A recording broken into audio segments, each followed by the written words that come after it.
gulüdür. Ufatlığın eğirdi mağtım gulüdür.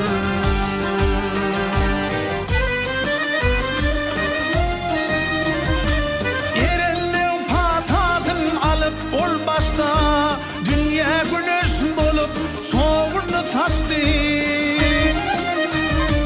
Gökçe kepterinin fırını açtı. Kerem kerametli mağtım gulüdür.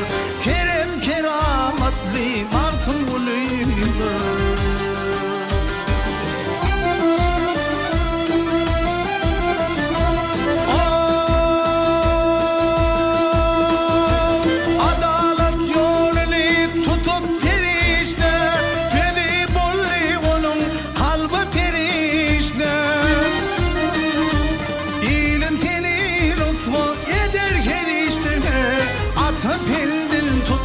Mağtım gulüdür. Ata pendil tutun mağtım gulüdür.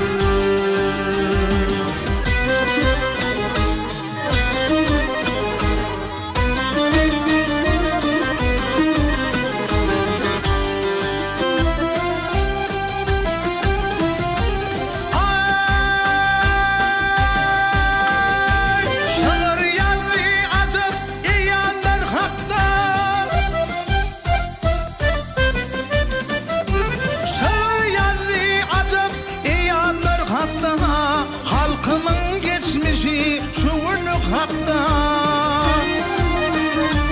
dağlalığına kuvvet geçtiler hatta. Alımlar ferveri mağtım gulüdür. Alımlar ferveri mağtım gulüdür.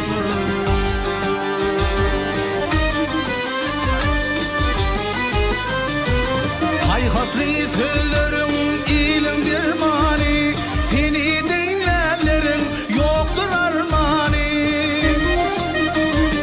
Arşın nuri bollun hakkın permani, halkımın zarpati mağtım gulüdür. Halkımın zarpati mağtım gulüdür. Arşın nuri bollun hakkın permani, arkada zarpati mağtım gulüdür.